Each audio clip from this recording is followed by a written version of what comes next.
Deməli, bir dəyişənli ifadə, iki dəyişənli ifadə, müəyyən bir ifadələr keçdik də, düzdür biz. Bugün o dəyişənli ifadələrdən adı da aslı cəmiyyətlər, aslı və aslı olmayan ədədləri keçəcək. Məsələn, gəlin birinci tapşırığa baxaq, görək bizdən nə istəyir. Deyir ki, əriyin 1 kiloqramını 5 manata satır. 50 kiloqram əriyin satışından əldə olan pulu M ilə işarə etsək, M dəyişənini N ilə ifadə elə. Tapşırıq oxuyanda uşaqlara çəkin gəlir. Deyir, bu məndən nə istəyir? Amma gəlin məsələni başa düşək. Ərimin kilosu neçə manatdır? 5 manat. Mən N kilo əri yazsam, buna nə qədər pul verəcəyim?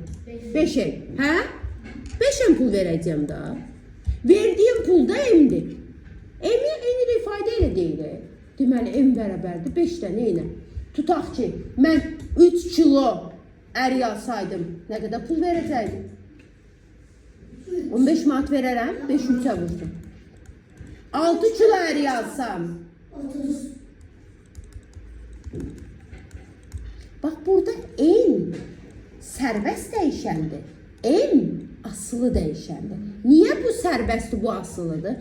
N sərbəstdir. N-ə istədiyim qiyməti qoya bilərəm. Amma M N-dən asılıdır. N-ə nə qiymət versəm, M onu almalıdır. 2 kilo alsam 10 manat pul verməlidir. 3 kilo alsam 15 manat pul verməlidir. Ona görə N-ə deyirik sərbəst. Yəni mən istəsəm 2 kilo alaram, sərbəstdir. İstəsəm 5 kilo alaram. Amma verəcəyim pul mənim aldığım kilodan asılıdır. Nə qədər çox alsam, bir o qədər də çox pul verəcəm. Ona görə birinə sərbəst, birinə asılı deyirik. Gəlin birinə də baxaq. Kvadratın tərəfini verib mənə, hə? Kvadrat çəkək, tərəfinə qoyaq A. Kvadratın perimetrini necə tapıyorum uşaqlar? 4 dənə var da burada, hə? Mənə deyir ki, P dəyişənini A'dan asılılıq düsturunu ifadə elə. Loru dildə desək, deyir kvadratın perimetri düsturunu. Çəkindir. P bərabərdir 4-a. Burada hansı sərbəstdir, hansı asılıdır? A sərbəstdir, P ondan asıl. Niyə? Çünki mən tərəfə desəm 5, perimetri məcbur 20 olacaq. Mən tərəfə desəm 4, perimetri olacaq 16. Bu tərəfə neçə verir uşaqlar? 8. Gətir qoy 8. Perimetr tərəfə 12 qoysa 48. perimetr. Bax, sadəcə uşağı nəyə qarışdırır? Deyir, P dəyişəninin A'dan asıllıq düsturu. Deyir, perimetri yazdı. O demək. Cümləni uzadır. Sadəcə sən baxanda bilməsən ki, səndən perimetri istəyir. P asılıdır, o sərbəst. Nasıl? P dəyişəninin A'dan asıllıq düsturu. Birinə də baxaq. Üçüncü sual uşaqlar. Deyir ki, sürət 90'dır. Zaman T'dir. Yolun düsturunu deyin görün mənə. Yolu necə tapıram? Sürəti zamana vurmuram. Hə? Sürətim 90, zamanım da T. S-in T'dən asıllıq düsturu yazdım. T sərbəst, S asılı. Deməlidir ki, T'yə 3 qoy. Gəlin görün. Tamam. Nə qədər yol gedib? T'yə 5 qoysam, T'yə 7 qoysam. Aydındır. Gəlin buna baxaq. Burada da Y-in X-dən asıllığını verir. Hə? Baxın, X sərbəstdir. X-ə özü sərbəst qiymətlər verir. Bir dəqiqə bunu biraz qoyayım. Aha. Verib bir dəqiqə. Bax, X-in qiymətlərini. Arif, X-ə 0 versəm, bura 0 qoysam, Y-im olar mı 0? X'e 1 versem, 2 versem, Y'in 12 olması için X 3, 4'ün etsiye vurup çoğunca. 4 koysam, aydındır. İkinciye bakalım. X'e 1 koy, 2 koy, 3 koy, 5 koy. Neçə koyup ki 16 eləyib? 16'dan 9'un çıxıram. Zəhra, 9 koysam, başa düşürük. Əsmər, 0 qoysam X-ə. Y-im neçə olar? Ya 23'dən 0 çıxsam? Əsmər 2 qoysam 25. çıxırıq. Əsmər 21. 21. Əsmər 4 qoysam 10. 9. 6. Əsmər 6 qoysam 17. 8 qoysam 31. 10. Aydındır. Bu pis asandır. Buna ehtiyac yox. Keçdik buna. O bərabərsizlikdir bura gəlib düşüyor. Məndə qalmışdınız. Bizə dəqiqə. İndi uşaqlar, burada mən buranı bilmirəm. Fikir verin, sual verin. Mənə deyir ki, sən burada elə bir düstur yaz ki, bu cədvəli ödəsin. X-ə 1 qoyanda Y 7. X plus 6 qoya bilərəm. Bax, 1 qoysam 7, 2 qoysam 8, 3 qoysam 9, 4 qoysam 10, 5 qoysam 10. Gəlin ikinciyə. Neçə? Deməriyəm. Xeyr, x plus 2 deyil. Nə yazarım?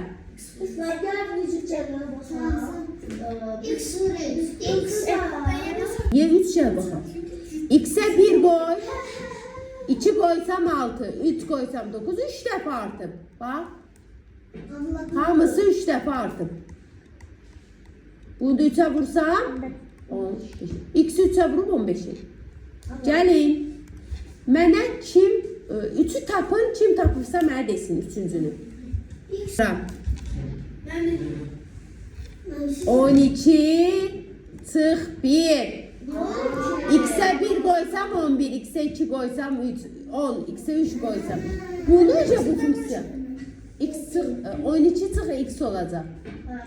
Ki X'ləri istədiyinizi qoyun, cavabınızı alın. Bax, buranı sizin özünüz düşünüb tapmaz. Bir xüsusi bir asan yolu yoxdur deyəndə. Baxın, belə də tapa bilərsiniz. Bax, toplayanda nə verir? Bax, bu müəyyən bir ardıcılıqla gelir. Deməli, mən 12-dən istifadə eləməliyim. Yaxşı, onda... Hə, bu asandır da, 7 artıramısın. Nə qoyaram bura?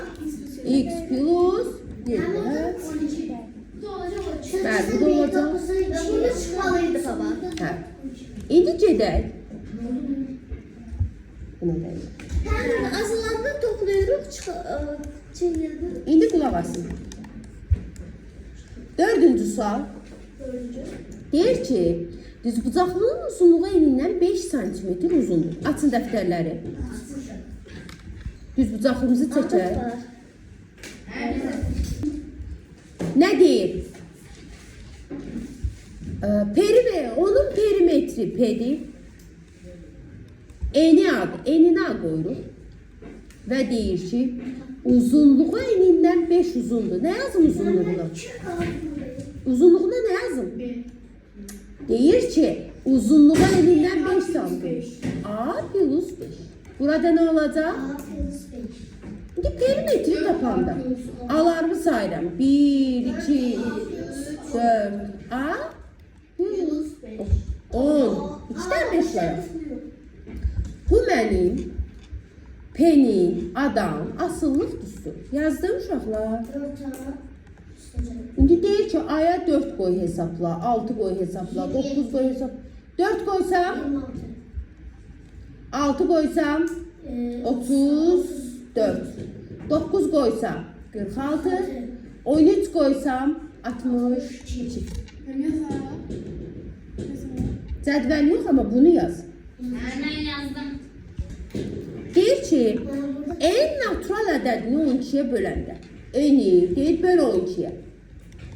Natamam qismətdə K, qalıqdadır 3 alır. Enin K'dan asıllıq düsturunu tapın. Burada eni necə tapın? Qalıqlı bölməməli deyil. Bölünəni vururam qismətə. Üzərinə K 12 K plus 3. Mən bunu həll edə bilərəm. Xeyr, düsturdur. Düstur şəklini yazdım. Bitti. Bundan sonra heç nə eləyə bilmərəm. Ta ki mənə K'nın qiymətini verməyənədir. Aydındır? Qayda var axı. Bölən vur, qismət, üstəcən, qalıq. Sonra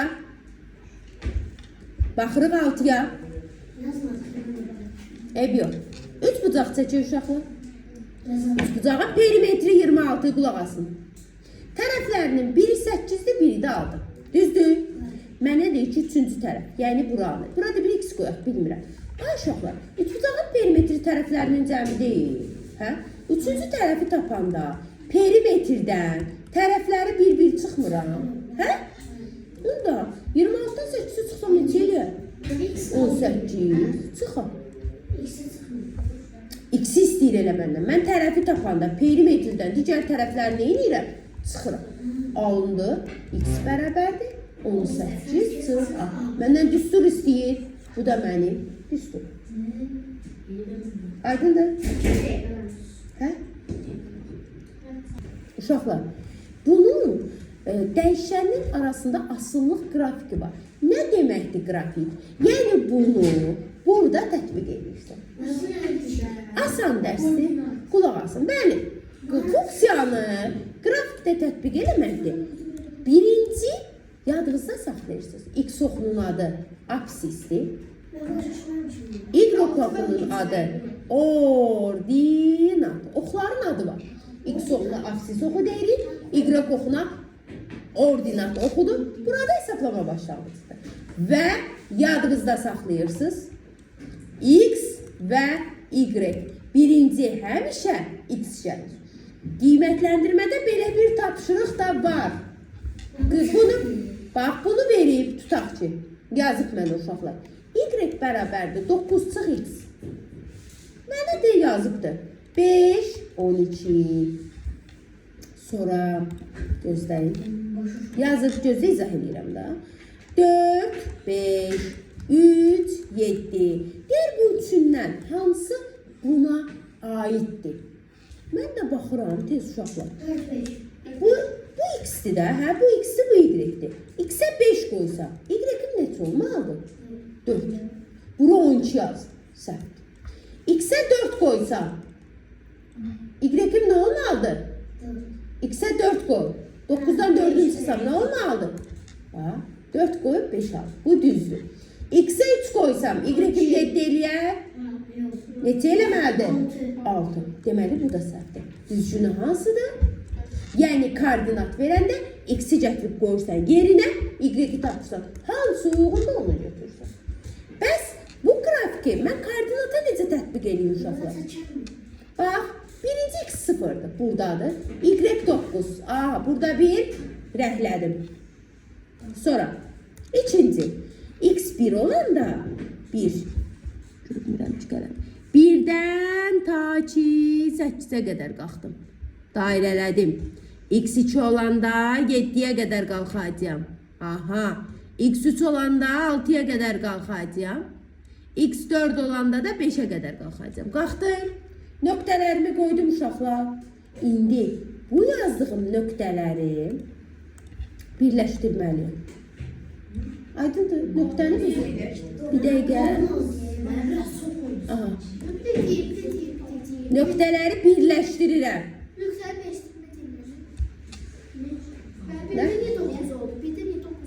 Birdə 9 deyil, birdə 8-dir deyil. 1 olanda 8-dir. 8-də işarələrim. 0 olanda 9-dur. 1-də 8, 2-də 7, 3-də 6, 4-də 5. Hamısının nöqtəsini qoyub xəttimi keçsin. Orada da yazılıbdır. Bir də 8-dir. İndi qulaq asın. Mənə deyir bunu. Nə? Lövhə yox, taxılsın. İndi buna bax. Gəlin birində eləyək də bundan istifadə eləməyəcəm çünki asandır. X-ə 0 qoysam, Y 5 olacaq. 1 qoysam 6 olacaq. 2 qoysam 7 olacaq. 3 qoysam 8 olacaq. Nöqtələrimi qoydum uşaqlar. İndi gəlin birləşdirək. Bəli, xətt sürük. Bu da mənim olur qrafikim. Çətin bir şey var. Bir dənə yadınızda saxlamalısınız ki,